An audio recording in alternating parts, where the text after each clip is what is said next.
할렐루야. 오늘은 다윗 언약 시리즈 6번째 시간입니다. 오늘 또 다윗의 언약과 축복이 여러분의 것이 되시기를 주의 이름으로 축원합니다. 사울을 버리시고 다윗을 택하여 주셨던 그 하나님의 언약과 일방적인 축복의 역사가 여러분의 것이 되시기를 축원합니다. 하나님의 모든 축복은 말씀 안에 들어있습니다. 하나님의 말씀은 언약입니다. 하나님의 말씀은 축복입니다. 하나님의 말씀은 은혜가 우리에게 언약의 축복으로 임하는 곳입니다. 왜냐하면 그 안에 모든 축복과 은혜가 들어있기 때문에 그렇습니다. 유명하신 우리 빌리 그레이엄 목사님이 자주 썼던 예화인데요, 미국에서 고등학교를 졸업한 한 아들이 있었습니다. 공부를 잘해서 명문대에 합격을 했습니다. 그래서 고등학교 졸업을 할 때 아빠가 기념 선물을 사주기로 했는데 그게 뭐냐, 자동차를 사주기로 했었던 겁니다. 아들은 졸업식 날만을 기다렸습니다. 드디어 졸업식장에 아버지가 오셨습니다. 아들은 아버지가 자동차 키를 가지고 온 줄 알았더니 성경책을 딱 싸가지고 포장을 해가지고 왔습니다. 여러분, 이 성경을 선물로 주는 겁니다. 그러니까 아들이 얼마나 상처를 받았겠느냐 이 말이요. 그 나이에 무슨 성경이 관심이 있었겠어요. 그저 자동차 이거 하나 받는 것이 소원이었는데, 그런데 아버지가 뭐라고 한 줄 아십니까? 아들아, 성경을 펴서 읽어라. 너에게 좋은 일이 있느니라. 말씀을 읽으면 좋은 일이 일어납니다. 말씀을 읽으면 하나님의 축복이 임합니다. 말씀을 읽어봐라. 그래, 좋은 일이 일어날 것이다. 그런데 이 아들은 아버지 때문에 너무나 큰 상처를 받았습니다. 그리고 성경을 던져버리고 성경을 읽지도 않았습니다. 그리고 마음속으로 아버지와 결별을 한다고 생각하고 멀리 대학을 갔습니다. 차 안 사줬다고, 정말 아버지하고 연락도 안 해서. 그런데 몇 년 후에 아버지가 돌아가셨어요. 그렇게 아빠가 돌아가시니까 아들은 여러분 충격이 얼마나 만만치 않았겠습니까? 그래서 장례식을 엄청나게 아주 슬프게 이제 할 수밖에 없었던 거죠. 그래서 장례식을 엄청 슬프게 마치고 집으로 왔는데, 마침 장례식을 마치고 오니까 아버지가 그때 주셨던 성경책이 보이는 기라. 그때까지 포장이 그대로 쌓여졌는데, 그래도 아버지가 준 성경인데 내가 아버지 돌아가셨으니까 참 아버지를 생각하면서 성경을 읽어봐야 되지 않겠느냐. 이게 성경 포장을 다 찍고, 여러분 성경을 보니까 봉투가 하나 있었어요. 그 봉투에 보니까 세상에 아버지 편지가 있고 수표가 한 장이 있었는데, 아버지 편지가 뭐라고 한 줄 아세요? 아들아, 그러니까 성경을 보면은 좋은 일이 있다고 하지 않았더냐. 할렐루야. 성경을 내가 진즉 읽어봐. 아버지는 벌써 원망할 줄 다 알았어요. 아들아, 성경 안에는 자동차도 있을 뿐만 아니라 너의 인생의 모든 보화가 다 들어있느니라. 너의 모든 축복이 성경 안에 다 들어있느니라. 그리고 수표를 봤더니요, 세상에 자동차를 사고도 남아 카 인테리어를 하고도 남을 돈이 수표 한 장으로 들어있더라 이 말입니다. 그래서 그 아들은 아버지에게 돌아가신 아버지 이제 불러도 아무리 소리쳐도 올 수 없는 아버지 아닙니까? 아버지의 유언 따라, 아버지의 편지 따라 이제 성경을 읽고 살아가겠습니다. 말씀 안에 나의 모든 축복이 있는 줄로 믿습니다. 말씀 안에 나의 모든 보화가 있음을 믿고 아버지 성경을 잘 읽겠습니다. 그리고 여러분 성경을 아주 자신의 재산처럼 생각했다는 그런 이야기를 제가 이 빌리 그레이엄 목사님의 설교집을 통하여 내가 들은 적이 있습니다. 여러분 그렇습니다. 우리 모든 축복은 하나님의 말씀 안에 다 들어있습니다. 응답도 말씀 안에 있습니다. 말씀만 잘 받으면 되는 겁니다. 말씀이 언약으로 오면 되는 겁니다. 말씀이 여러분 우리에게 언약의 축복으로 오면 되는 것입니다. 그리고 언약과 약속은 반드시 현실의 축복으로 바뀌어지게 되어 마치 어음을 기다리고 있으면 현찰로 바뀌어지는 것처럼 하나님의 말씀은 약속입니다. 약속은 곧 축복으로 임하는 것입니다. 현찰로 임하는 것입니다. 그러면 오늘 이 밤도 다윗의 말씀이 여러분의 말씀이 되시기를 바랍니다. 다윗의 축복의 말씀이 여러분에게 약속으로 임할 수 있기를 축원합니다. 그리고 그 약속줄을 붙잡고 승리하며 축복받는 주인공이 되시기를 주님의 이름으로 축원합니다. 할렐루야. 주의 약속하신 말씀 영원토록 주를 찬송하며 소리 높여 주의 영광 돌리 약속 믿고 주의 소리나. 할렐루야. 주의 소리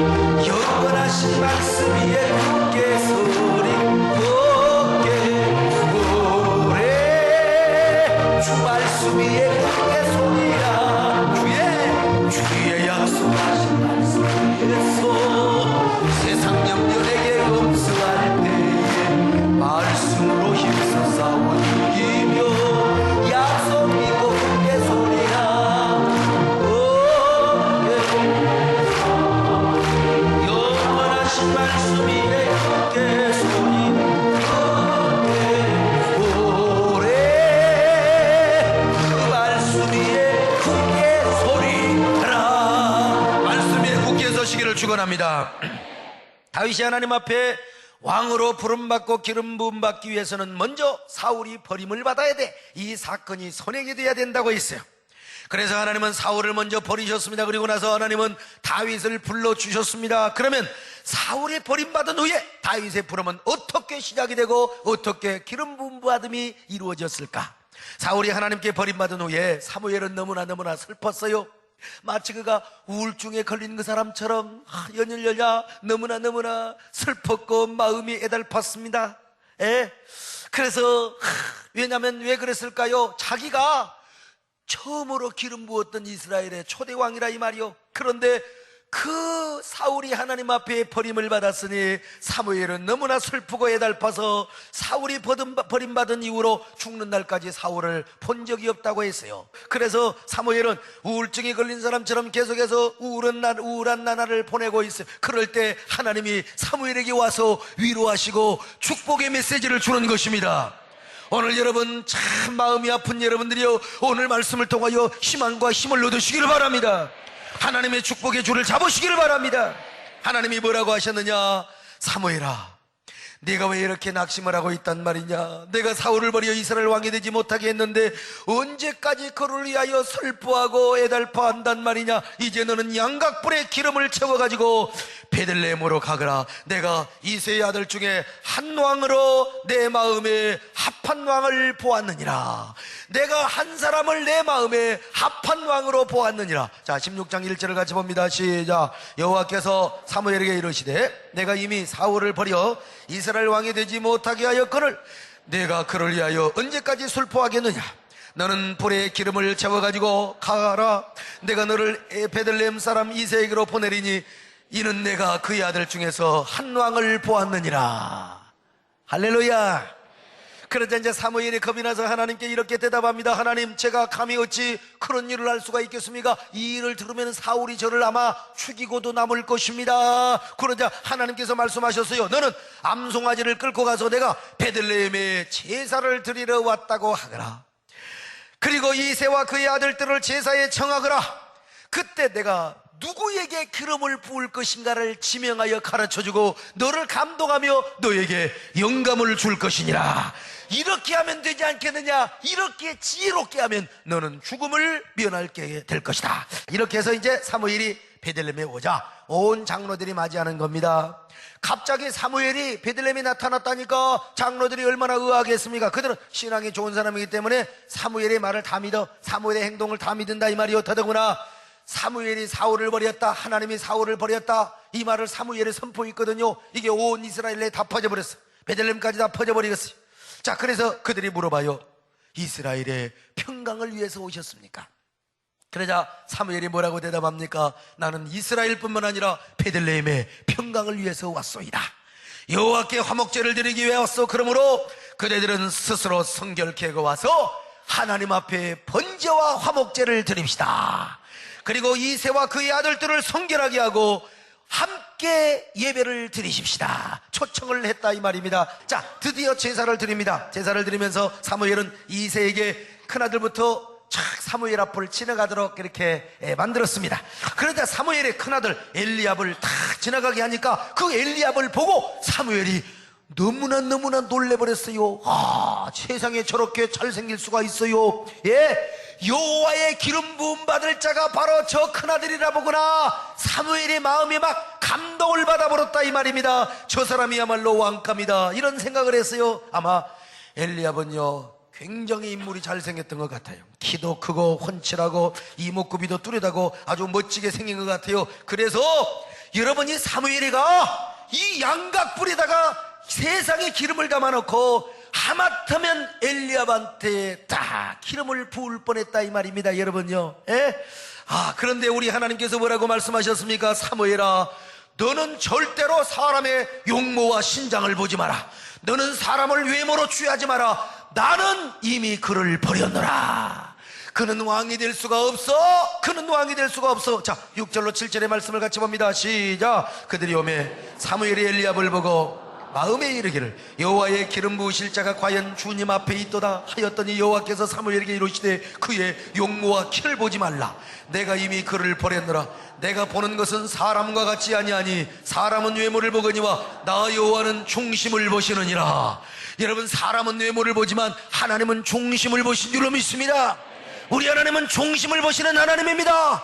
오늘도 여러분의 마음을 보시는 하나님입니다. 여러분의 진실을 보시는 하나님이십니다. 여러분, 그럼에도 불구하고 사람은 외모를 봐요. 아무리 성령 충만한 선지자도 별거 없어. 이게 바로 인간이라 이 말입니다. 여러분요, 나도 사람의 중심을 봐야 되는데 왜 그렇게 사람의 외모를 잘 보는지 모르겠어요. 이게 연약한 인간의 모습이라 이 말이요. 그러나 엘리압이 사무엘의 눈을 놀라게 하고 아무리 마음을 감동시킬 정도로 잘생겼다고 할지라도 하나님은 아니라는 겁니다. 오히려 하나님은요, 그를 버렸다고 했어요. 왜 그랬을까요? 아마 그는 너무나 잘생겼다고, 너무나 키가 크고 준수하다고 아마 까불었을 것 같아요. 하나님 앞에 교만했을 것 같아요. 그래서 에라 이 새끼야, 네가 잘생긴다고 까부냐 교만하냐? 하나님은 그를 버려버렸다 이 말입니다. 여러분, 오늘 이 자리에 계신 남자분들 가운데 키 크고 잘생겼다고 절대로 까불지 마시기를 바랍니다. 여자분들 가운데 조금 몸매 늘씬하고 잘생기고 좋은 대학 나왔다고 절대로 교만하지 마시기를 바랍니다. 하나님은요, 교만한 자를 버리시고 겸손한 자에게 은혜를 베풀어 주시는 것입니다. 저는 이 말씀을 읽을 때마다 참 위로가 돼요. 제가 만약에 키가 1m 85가 되었어 봐, 얼마나 좋을까. 얼굴도 장동건 씨처럼 탁 생겨가지고 말이에요. 배영준의 미소에다가 장동건의 미남에다가 말이죠. 그러면 내가 얼마나 좋을까. 사람은요, 목회자의 외모를 보고 교회에 등록한 인간들이 얼마나 많은 줄 아세요? 야, 저 목사 잘생겼다, 진짜 멋있다, 기왕이면 잘생긴 목사님 교회 나가자, 이런 속없는 성도들이 얼마나 많은 줄 아세요? 여러분, 특별히 여자분들 말이요. 저는 원래 키에 대해서 별로 관심도 없었어요. 인물에 대해서도 별로 관심이 없었어요. 왜냐하면 워낙 저에 대한 자신감이 많았어요. 저는 청소년 시절 사춘기 때도 너무나 정체성이 강해가지고 내가 막 키가 큰 줄 알았습니다. 워낙 잘생겨서 뭐 거울 보고 뭐 여드름 짜고 이런 일도 없었어요. 워낙 제가 자신감이 있어서 인물도 잘생긴 줄 알았습니다. 저는 솔직히 말해서 나르시즘에 좀 빠져가지고 제 자신에 대해서 언제나 자신감이 아주 충만했고 만족했던 사람이에요. 그런데 어느 날 우리 정 권사님이 저한테 나더러 키가 너무나 적다고 그러는 거예요. 하나님이 우리 권사님한테 사위를 삼으라고 분명히 감동하고 지시를 했는데, 아니 하나님 앞에 안 한다는 거예요. 이유는 뭐냐? 볼품이 없다 이거야. 키가 작다 이거야. 인물이 부족하다 이겁니다. 여러분, 나는 이 소리를 듣고 얼마나 자존심이 상한 줄 아십니까? 내가 얼마나 상처를 받은 줄 아십니까? 그래, 안 하려면 하지 말아라. 누가 숨냐 말이야. 나도 자존심이 꽤나 센 사람 아니겠습니까? 그때 하나님께서 하늘의 미랄이 되게 하소서 책에 나오는 것처럼, 사랑하는 여종아, 너는 사람을 외모로 보지 말고 사람을 말이야 키와 용모로 보지 말거라. 나 여호와는 중심을 보느니라. 서전도사를 사위로 삼으면 아들 노릇을 하게 될 것이고 효자 중에 효자가 될 것이다.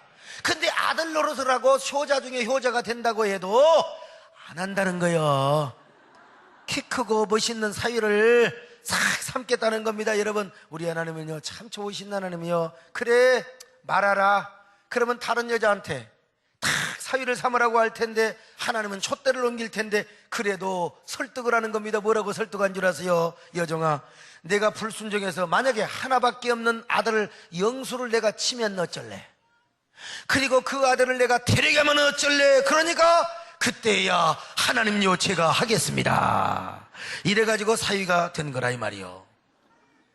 참, 그러니까 아무리 성령 충만하고 은혜 받은 사람도 한계가 있는 거요. 뭘 보고 판단하느냐? 외모를 보고 판단하는 거요. 자, 여기서 끝나면 또 얼마나 좋아요. 문제는 저희 집사람입니다.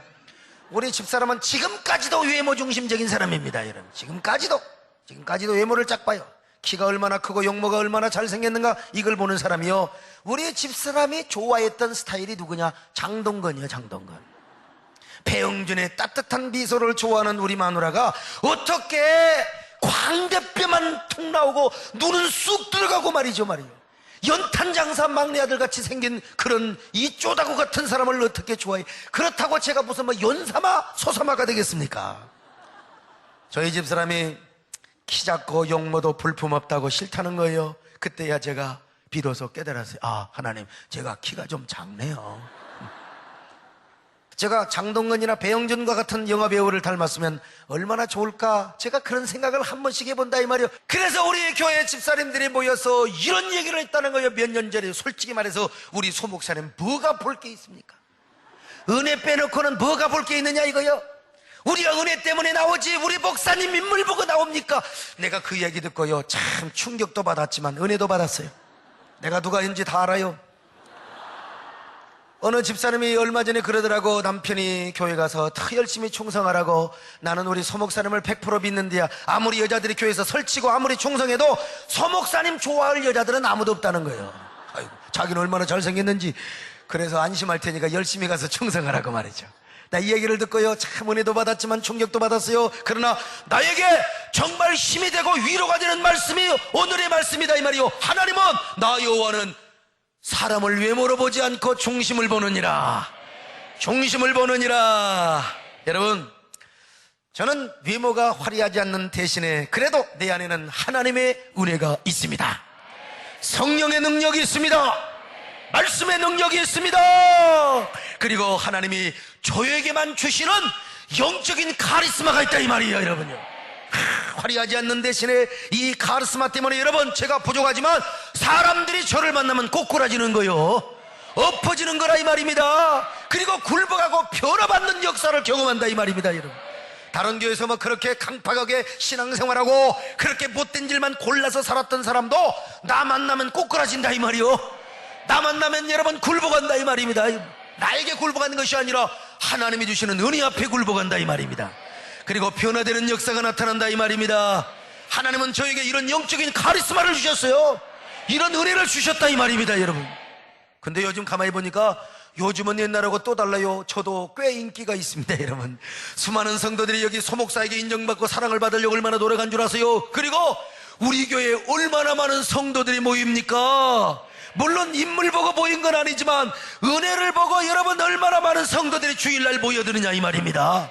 저를 통하여 하나님의 주시는 은혜를 받으려고 모인다 이 말입니다. 여러분, 편하게 쉬고 싶은 이 밤에 여러분 얼마나 많은 사람이 모이느냐 이 말입니다. 여러분요, 철학이도 이렇게 모인 교회 여러분 많지가 않습니다.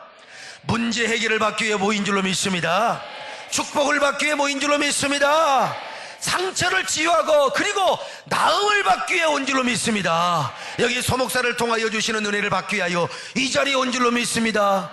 얼마나 많은 사람이 모였느냐 이 말이요. 저는 저의 용모와 외모가 부족하다는 사실을 알면서 더 눈물로 하나님 앞에 기도한 적이 많았습니다. 하나님, 제가 부족하지만 제가 하나님을 사랑하는 것만은 1등을 하겠습니다. 우리 하나님을 기쁘시게 하고 하나님께 영광을 돌리는 그것만큼은 제가 1등을 하겠습니다.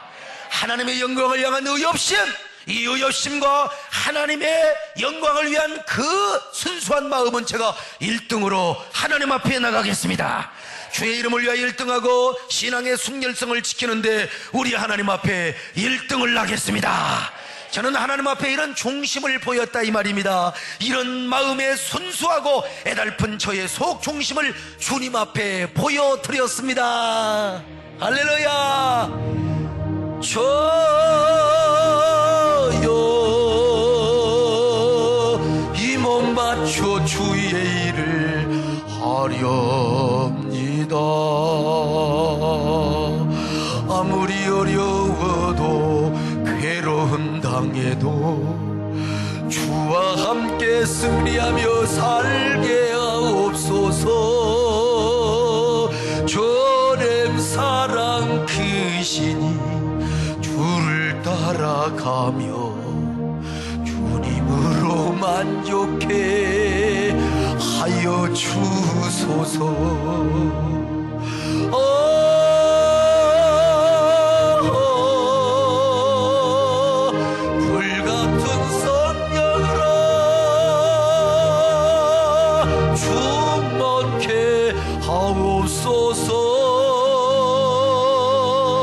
고통이 와도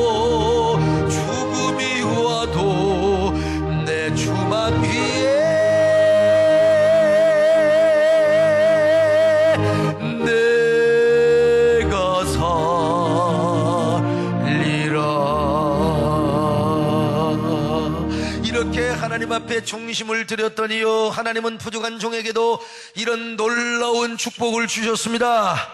은혜를 주셨습니다. 영적인 카리스마를 주셨습니다. 그 카리스마를 통하여 사람을 꼬꾸라지게 하고 변화시키고 굴복하게 하셔서 하나님의 사람으로 만들어 주셨습니다. 하나님의 사람으로 만들게 하여 주셨습니다. 그래서 나는 이 말씀이 위로가 된다 이 말입니다. 너는 사람을 외모로 보거니와 나 여호와는 사람을 중심으로 보느니라. 그래서 사무엘가 이렇게 하나님 앞에 책망을 받자 이새를 향하여 고개를 살랑살랑 흔들었어요. 야, 엘리압은 아니다. 그러자 이새가 엘리압 다음으로 두 번째 아들인 아미나답을 지나가게 했어요. 그러자 사무엘이 이도 여호와께서 택하지 아니하였다고 고개를 흔들고 있어요. 자, 8절을 같이 봅니다. 시작. 이새가 아미나답을 불러 사무엘 앞을 지나가게 하며, 자, 그러자 이제 산마가 지나가게 했어요. 그런데 사무엘도 이를 여호와께서 택하지 않았다고 사무엘이 또 고개를 흔들지 않겠습니까? 9절 같이 한번 확인해 봅시다. 시작. 이새가 산마로 지나가게 하며 사무엘이 이르되 이도 여호와께서 택하지 아니하였느니라 하니라. 자, 그러자 이새가 그 아들 7 아들을 전부 다 지나가게 하였지만 사무엘이 고개를 흔들면서 이도 택하지 않았다고. 자, 10절을 봅니다. 시작. 이새가 그의 아들 야곱 7을 다 사무엘 앞으로 지나가게 하냐? 사무엘이 이새에게 이르되 여호와께서 이들을 택하지 아니하셨느니라 하고. 자, 이 7 아들 모두를 하나님께서 택하지 아니했다고 하는 것을 어떻게 할 수 있었을까? 여러분, 하나님의 감동이 없으니까 그래요. 하나님이 감동이 있어야 되는데 하나님이 뭔지 약속했잖아요. 내가 누구가 왕이 될 자를 지시하여 그를 감동하면, 그를 향하여 내가 지시하면 그에게 기름을 부으면 되느니라. 3절 다시 한번 보겠어요. 시작. 이새를 제사에 청하라.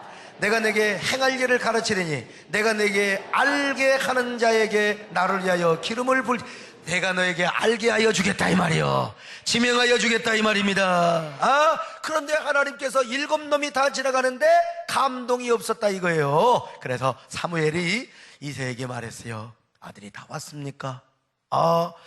아들이 이밖에 없는 것입니까? 분명히 하나 더 있을 텐데. 하나님이 응답을 하셨는데. 그러자 이새가 말합니다. 예, 막내 놈이 하나 있는데요, 이놈은 양을 지키고 있습니다. 나이도 어리고요, 아직도 천방지축이라서 제가 그 아들을 부르지 않았습니다. 이새가 보기에도 다윗은 왕될 자격이 없어. 아버지가 봐도 다윗은 사실은 아직도 천방지축이고 왕될 아들이 아니라, 왕은 고사하고 큰 일을 할 자가 아니요, 큰 아들 둘째 아들에 비하면 아직은 어리고 기대를 할 수가 없다 이 말이요. 그래서 거기 화목제의 자리에 절대로 오지 말라고 했던 겁니다. 그러자 사무엘은 빨리 그를 데려오라고 그래요. 그가 오지 않는 이상 나는 밥도 먹지 않고 자리에 앉지도 않겠다. 빨리 데려와라. 11절을 같이 봅니다. 시작. 또 사무엘이 이새에게 이르되 네 아들들이 다 여기 있느냐? 이새가 이르되 아직 막내가 남았는데 그는 양을 지키나이다. 사무엘이 이새에게 이르되 사람을 보내어 그를 데려오라. 그가 여기 오기까지는 우리가 식사 자리에 앉지 아니하겠노라. 여러분, 우리 하나님은요, 아무리 사람이 실수를 하려고 할지라도 하나님의 뜻을 어긋내는 것은 하나님이 막으신다 이 말이요. 하나님이 택하시고 약속하시고 하나님이 예정하신 사람 반드시 그 사람에게 축복이 갑니다. 반드시 그 사람에게 기름 부음이 맺힌다 이 말입니다. 여러분, 아무리 엘리압이 잘생겨도 하나님은 아니다. 그래서 다윗이가 그 자리에 없었지만 빨리 데려오라는 거요. 그래서 빨리 사람을 급히 보내가지고 데려왔어요. 그랬더니 그를 보자마자 사무엘 선지자가 감동이 온 겁니다. 감동이 온 겁니다. 사랑하는 내 종아, 바로 이 소년이 이스라엘의 새로운 왕이 될 사람이란다. 이 사람이 내 마음에 합한 종이란다. 내가 왕으로 세울 사람이란다. 일어나 저 어린 소년에게 기름을 부어라. 기름을 부어라. 자, 12절을 같이 봅니다. 시작. 이에 사람을 보내어 그를 데려오매 그의 빛이 붉고 눈이 빼어나고 얼굴이 아름답더라. 여호와께서 이르시되 이가 크니 일어나 기름을 부으라 하시는지라. 할렐루야. 그런데 여기서 다윗의 얼굴에 대해서 성경이 표현한 대목을 우리가 주목할 필요가 있어요. 분명히 다윗은 형 엘리압이나 아미나답이나 삼마에 비하여 키도 적은 것 같고 용모도 준수하지 못한 것 같아요. 그래도 다윗의 외모를 뚜렷하게 표현하고 있어요. 그 얼굴을 보니까 나이는 어리지만 얼굴빛이 붉고 눈이 빼어나고 얼굴이 아름답다고 했어요. 오늘 우리는 이 의미를 살펴봐야 됩니다. 첫째로 그의 얼굴빛이 붉다는 말은 어떤 의미냐? 여기는 당시 유대인들의 사회 문화적인 배경 속에서 그 빛이 붉다고 하는 두 가지 의미를 우리가 깨달을 수 있어요. 첫째는 뭐냐? 다윗이 아직은 어리다는 말입니다. 요즘 아이들이 얼굴이 성육처럼 빨개지는 놈들은 전부 다 아이들입니다. 무슨 요즘 장로님들이 뭐 얼굴이 막 여기가 빨개지고 그런 게 없어. 애들한테 얼굴이 붉으스름하게 된다는 겁니다. 이게 무슨 말이냐? 다윗은 아직도 덜 성숙했다는 말이죠. 신체적으로 생물학적으로 볼 때 아직은 어린아이다, 이런 의미가 있습니다. 그러니까 어린아이니까 뭐요? 다윗은 아직도 순수한 사람이다. 여러분, 다윗의 아주 준수하니까 내면의 순수함이 얼굴로 나타났다 이 말이요. 다윗의 마음이 순수했어. 다윗의 마음이 순수하니까 내면의 순수함이 얼굴로 나타난 것이라 이 말. 나이도 순수할 뿐만 아니라 내면도 순수한 것을 알 수가 있다 이 말이요. 사무엘상 17장 42절을 봐도 그 의미를 우리가 분명히 알 수가 있습니다. 자, 42절 같이 봅니다. 시작. 블레셋 사람이 둘러보다가 다윗을 보고 업신여기니 이는 그가 젊고 붉고 용모가 아름다움이라. 여러분, 골리앗이 1대1로 다윗과 싸우기 위해서 가까이 와서 보니까 다윗의 얼굴이 굉장히 붉어. 얼굴빛이 붉었다. 그러니까 젊다는 말과 붉다는 말이 동격으로 쓰여졌어요. 그래서 다윗을 블레셋 사람 골리앗이 무시를 하고 업신여겼다는 겁니다. 아직은 다윗이 어리다. 두 번째 의미입니다. 아직은 어리지만 활력적이고 생기가 충만하다는 의미죠. 아가서 강의를 할 때도 말씀드렸습니다만 술람 여자가 아직은 앳된 여자예요. 그래서 그 얼굴이 뺨이 석류처럼 붉었다고 했어요. 무엇을 의미합니까? 그 여자가 아주 건강하고 생명력이 충만하다는 것을 의미하는 표현이라고 할 수 있어요. 자, 결국 얼굴이 붉다는 말은 이렇게 요약할 수가 있습니다. 아마 그가 아직은 어리기 때문에 얼굴빛이 붉을 뿐만 아니라 그의 얼굴은 굉장히 상기된 얼굴로 사무엘에게 달려왔다고 하는 이야기입니다. 세상에 이스라엘을 대표하는 대선지자 사무엘이 베들레헴에 와서 화목제를 들으면서 형들은 다 초청했는데 자기는 초청을 안 했거든요. 그런데 뒤늦게 초청을 받은 거야. 그러니까 가슴이 설레이고 그리고 흥분이 얼마나 되겠느냐. 그래서 막 숨이 차며 달려왔어요. 그러니 그 붉은 얼굴에 더 얼굴이 상기되었지 않겠습니까? 가슴이 설레이니까 얼굴이 상기될 수밖에 없는 거요. 그러니까 더 활력적이고 생명력이 충만하게 보이는 거요. 그러면 다윗이가 왜 마음이 이렇게 설레었겠느냐? 이유는 하나죠. 기대감이 있었으니까 하나님께서 나에게 오늘 어떤 은혜를 주실 것인가. 하나님께서 나를 왜 부르신단 말이에요? 사무엘 선지자가 왜 나를 부르시고 찾으신단 말이요? 하나님은 사무엘 선지자를 통하여 오늘 나에게 어떤 말씀을 하실 것인가, 어떤 은혜를 주실 것인가, 그런 거룩한 기대감과 설렘으로 가득 찼으니 여러분 얼마나 뛰어왔겠습니까? 달려왔겠지요. 하나님을 만나고 싶은 심정으로 내가 어서 빨리 사무엘 선지자에게 달려가야지. 예수님을 만나고 주님을 만나는 그런 마음으로 여러분 다윗이가 달려서 뛰어서 여러분 왔다 이 말입니다. 오늘 여러분에게도 이런 마음이 있기를 바랍니다. 이런 사모하는 마음이 있기를 바랍니다. 오늘의 예수님 만나면 정말 좋겠네. 정말 오늘의 예수님 만나면 정말 좋겠네. 정말 좋겠네. 예수님 나와 함께 손목을 잡고 할렐루야 하늘나라 올라가겠네. 예수님 찬양 예수님 찬양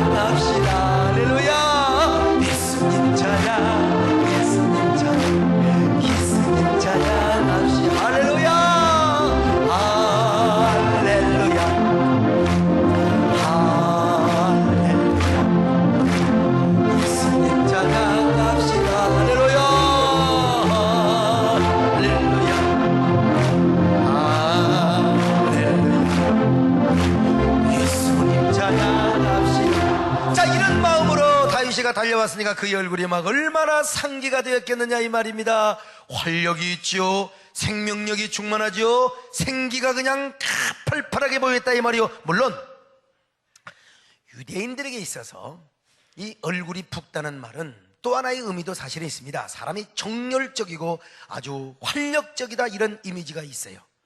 이건 우리나라도 마찬가지지 않습니까? 얼굴이 막 붉고 상기된 얼굴은 술 안 먹어도 술 먹은 사람처럼 얼굴이 버른 사람이요. 예, 이런 사람은 뭐냐? 정열적이고 활력적으로 보인다 이 말이요. 성경에서 그래서 에서도 붓다는 표현이 있지 않습니까? 자, 창세기 25장 25절 시작. 먼저 나온 자는 붉고 전신이 터럭 같아서 이름을 에서라 하였고. 자, 에서나 다윗이나 얼굴이 붉었어. 자, 그러니까 에서가 어떤 사람이었습니까? 사실은 정열적이고 욕망의 사람이요, 그리고 욕심의 사람이었어요. 이 정열적이고 열정적인 사람이니까 바깥에서 나더라 맨날 사냥으로 다녔지 않습니까? 자, 그런데 이 에서의 붉음은 자기 의지와 자기 욕망으로 말미암은 열정이었어요. 그래서 그 열정은 결국 어디를 목표로 했느냐? 피를 부르는 열정, 짐승을 죽이고 사냥을 하고 야곱까지 죽이려고 했던 열정으로 연결이 되었다 이 말이에요. 그런데 여기서 다윗의 열정의 유면상으로는 에서의 열정과 비슷한 것 같지만은 그러나 절대로 아닙니다. 이 다윗의 열정은 욕망을 향한 열정이요, 무슨 자신의 어떤 그 의지를 인한 열정이 아니라 이 다윗의 열정이야말로 하나님을 향한 순수한 열정이었습니다. 그 내면에서 나오는 순수한 욕심과 순수한 열정을 가지고 있었다는 거요. 그런 의미에서의 붉음을 말하는 것입니다. 그러니까 다윗은 달려오면서 이런 생각을 했을 거요. 아까도 말씀드린 것처럼 오늘 사무엘 선지자가 왜 나를 찾을까? 하나님은 나에게 어떤 축복을 주시려고 나에게 이렇게 부르신단 말인가? 이런 기대감과 설레임이 가득 찼어. 소위 말하면 하나님의 은혜를 순수하게 사모하는 욕심이 있었다 이 말입니다. 그 하나님의 축복과 부르심을 향하여 순백한 마음으로 사모하는 그 열정을 가지고 있었어요. 그래서 그 열정적인 내면의 모습과 그 욕심을 얼굴이 붉었다는 거야. 그 열정적인 내면의 모습. 그러므로 이 점을 성경 기록자가 암시적으로 이런 이미지를 만들어서 다윗의 내면의 모습을 표현하고 있었다는 것입니다. 오늘 우리도 마찬가지입니다. 정말 은혜 받고 하나님의 특별한 축복을 받기 위해서 다윗과 같은 내면의 순수함을 가지시길 바랍니다. 하나님을 향한 특별한 열정을 가지시길 바랍니다. 어린아이 같은 순수함과 그리고 내면의 설레임이 있기를 바랍니다. 내면의 기대감이 넘치시길 바랍니다. 오늘 저녁에 우리 하나님이 우리에게 어떤 은혜를 주실까? 오늘 철학기도에도 하나님이 나에게 어떤 말씀을 주실 것인가? 이번 주일에 하나님이 어떤 말씀으로 나에게 약속을 주실까? 오늘 새벽기도에 하나님 나왔는데 내가 하나님 앞에 어떤 은혜를 받을 것인가? 하나님은 오늘 또 내 인생을 인도하여 주시며 바꾸어 주시고 내 가정에 은혜를 주실 줄로 확신한다. 오늘 내 직장과 사업장에 반드시 은혜를 주실 줄로 믿습니다.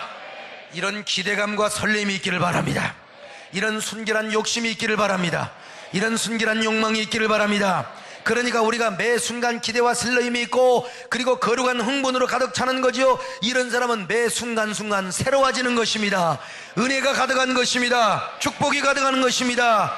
여러분, 이런 사람은 언제나 신선하고 상큼하고 라이브한 삶을 살아가게 되는 거죠. 그러니까 이런 사람의 얼굴이요, 어떻게 누렇게 뜨겠습니까? 얼마나 눈이 팅팅하고 눈이 끼끼하게 살아가겠느냐 이 말이요. 은혜를 못 받으니까 얼굴이 눈이 팅팅하고 얼굴이 시커멓게 생겼지만 은혜를 받으면요 얼굴에 빛이 나는 것입니다. 얼굴이 막 벌거적적하게 되는 것입니다. 막 기대와 설렘이 가득 차니까 다윗처럼 얼굴에 생기가 충만하고 얼굴이 상기되고 고무되고 활력이 충만한 사람이 되는 거예요. 이런 사람이 되시길 바랍니다. 사람을 보면 세상을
빼어났다는 말은 눈이 순수하게 아름답다는 말입니다. 유대인들에게 눈이라고 하는 것은 그 사람의 욕심이나 욕망을 의미합니다. 왜 그렇게 생각했을까요? 창세기 3장에 보니까 하와의 눈부터 그렸어. 하와가 선악과 열매를 보니까 먹음직도 하고 보암직도 하다고 했잖아요. 자, 창세기 3장 6절 같이 봅니다. 시작. 여자가 그 나무를 본즉 먹음직도 하고 보암직도 하고 지혜롭게 할 만큼 탐스럽기도 한 나무인지라. 자, 여러분, 그러니까 하와의 눈에서부터 유대인들은 바로 인간의 눈은 욕망의 바다요, 욕망의 마음이라고 생각을 했어요. 그래서 사탄이도 예수님을 시험할 때 눈을 통하여 욕심이 일어나도록 했던 거예요. 지극히 높은 시험산으로 다 그냥 예수님을 데리고 가서 천하만국과 그 영광을 보여주면서 예수님을 시험했다 이 말입니다. 자, 마태복음 4장 8절로 9절입니다. 시작. 마귀가 또 그를 데리고 지극히 높은 산으로 가서 천하만국과 그 영광을 보여 이르되 만일 내게 엎드려 경배하면 이 모든 것을.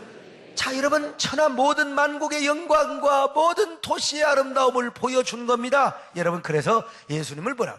우리 예수님께서도 눈은 온몸의 등불이라고 그랬어요. 눈 관리 잘하라고 그랬어요. 내 눈이 성하면 온몸이 밝을 것이요 눈이 나쁘면 온몸이 어두울 것이라고 그랬어요. 마태복음 6장을 같이 봅니다. 시작. 눈은 몸의 등불이니 그러므로 내 눈이 성하면 온몸이 밝을 것이요 눈이 나쁘면 온몸이 어두울 것이니 그러므로 내게 있는 빛이 어두우면 그 어둠이 얼마나 더하겠느냐. 자, 그런데 여러분, 여기서 눈이 빼어났다. 빼어났다는 말은 눈이 툭 튀어났다는 말이 아니라 눈이 아름답다는 말입니다.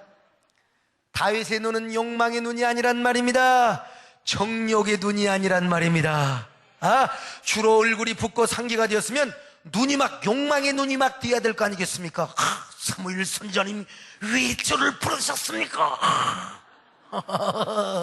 그럴 텐데 눈을 보니까 야, 얼마나 눈이 빼어났느냐. 다윗은 눈이 욕망의 눈이 아니었다, 정욕의 눈이 아니었단 말이요, 음란한 불독의 눈이나 음란한 독사의 눈이 아니었단 말이요, 그 눈은 너무나 순수했단 말입니다. 깨끗했단 말입니다. 맑았단 말입니다. 무언가 그 눈을 보니까 하나님을 향한 순수함이 있었단 말입니다. 하나님을 향한 특별한 열정이 있었단 말입니다. 이런 내면의 순수한 열정과 특별함이 아름다운 눈을 통하여 나타났다고 하는 사실을 오늘 성경 기록자가 보여주고 싶었던 것입니다.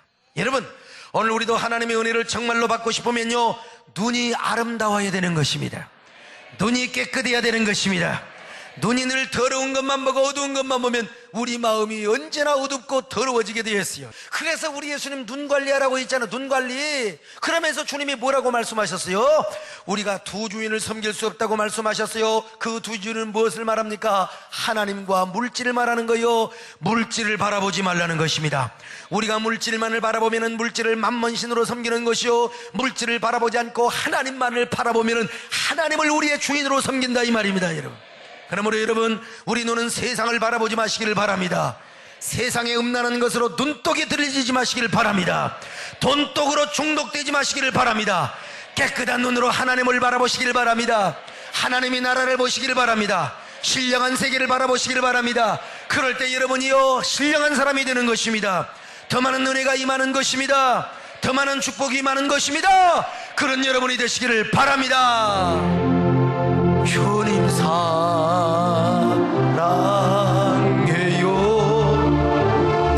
온 맘과 정성 다해 하나님의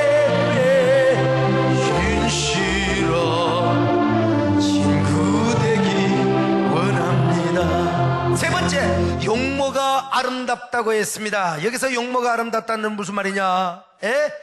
얼굴이 아주 춘수하고 미남으로 너무나 멋있게 생겼다는 그런 말이 아니요, 용모가 특별하고 준수하다는 말은 엘리압에게 어울리는 말입니다. 그래서 여기서 다윗의 용모가 아름다웠단 말이요, 이게 무슨 말이냐? 이 용모가 아름다웠기 때문에 여러분, 블레셋의 저 장군 골리앗이 다윗을 무시하고 경멸히 여겼다고 했지 않습니까? 여기서 용모가 아름답다면 남자답게 생기고 영화배우같이 생겨 그런 의미에서 아름답다는 말이 아니고, 무언가 특별하게 애띠고 그리고 특별하게 순진한 티가 나고, 그리고 천진무구한 그런 의미에서의 아름다움을 표현하고 있다 이 말입니다. 그러니까 어떻게 생겼느냐, 이게 소목사같이 생겼다 이거야. 영화배우 같이 생기지는 않았지만 보니까 참 어딘가 순진하고 열심히 받아 쓰고 있습니다. 할렐루야. 우리 소목사님이 이렇게 순수하게 생겼다고 우리 장로님들 잘 받아 쓰시길 바랍니다. 그러니까 여기서 얼굴빛이 붉고 눈이 빼어나고 용모가 아름다웠단 말을, 이 세 가지 표현을 종합적으로 이야기하면 다윗은 어떤 사람이냐, 내면에서 하나님을 향하여 정말 순수한 열심과 특별한 열정으로 무장이 되어 있는 사람에 대한 이러한 표현을 이미지화한 것이고 암시적인 교훈을 우리에게 주고 있다고 하는 말입니다. 이런 다윗의 내면의 모습을, 외모의 모습을 통하여 나타내고 싶었던 거예요. 히브리적 표현은 이 직설적 표현이 별로 없습니다. 그래서 이런 이미지화되고 때로는 은유적이고 암시적인 표현들이 많아요. 오늘 본문의 표현이 그렇다는 것입니다. 그래서 이 모습을 사무엘이 보자 사무엘이가 성령의 감동이 되었다 이 말입니다. 하나님의 마음에 감동이 되었다 이 말입니다. 그리고 그때 하나님께서 사무엘에게 응답하신 겁니다. 바로 이 다윗이가 이스라엘의 왕이 될 자니라. 이 소년이 나의 마음에 합한 종이 되느니라. 다윗의 중심이 내 마음에 합하게 보인 것이니라. 이 소년에게 기름불을 취하여 기름을 부을지니라. 아마 그때 사무엘은 진짜 만감이 교차되었을 겁니다. 그리고 이런 특별한 깨달음이 있을 거예요. 나는 사람을 외모로 보았는데 하나님은 중심을 보시는구나. 형들이 다윗보다 외모가 뛰어났지만은 다윗에게는 그들이 갖지 못한 내면의 특별함이 있어 하나님은 그러한 모습을 보시면서 다윗을 더 사랑하는 것을 아마 깨달았을 겁니다. 그래서 다윗을 하나님이 사랑하고 기름을 부으라고 하시나 보구나. 그러니 사무엘은 아마 기쁨이 충만했을까요? 드디어 하나님의 마음이 합한 자에게 내가 기름을 붓는구나. 하나님의 마음이 합한 저 중심을 갖고 있는 아이에게 내가 드디어 기름을 붓는구나. 할렐루야. 그래서 사무엘이 기름불병을 가져다가 다윗에게 부은 겁니다. 그날부터 하나님의 성령에 의해 다윗이가 감동이 되니라. 감동이 되니라. 16장 13절을 같이 봅니다. 시작. 사무엘이 기름불병을 가져다가 그의 형제 중에서 그에게 부었더니 이날 이후로 다윗이 여호와의 영에게 크게 감동되니라. 사무엘이 떠나서 라마로 가니라. 할렐루야. 자, 여러분, 기름을 붓는 양각불이 이렇게 생겼습니다. 이렇게 큰 것도 있고 적은 것도 있어요. 예? 자, 그런데 아마 사무엘은 큰 기름불을 가지고, 이게 양각불인데 이 양각불의 끝을 자르면 양각나팔이 되는 거예요. 양각나팔을 언제 부느냐?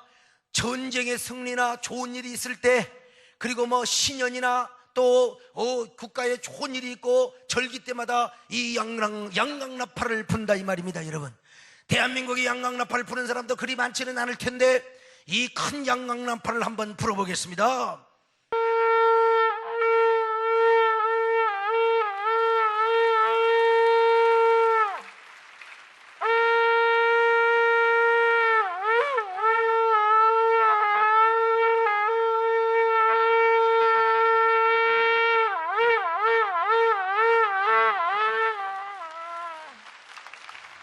할렐루야. 자, 그런데 이 나팔을 끝을 자르지 않고 감람기름을 탁 넣어가지고, 감람기름을 넣어가지고 이제 기름을 붓는 거예요. 자, 우리 김문기 장로님 나와보세요, 빨리. 자, 이리 나와서 엎드려 보세요. 제가 사무엘 선지자고 이 어르신께서, 아니, 그냥 무릎을 꿇으려고, 무릎을 꿇으려고. 자, 눈을 감으세요.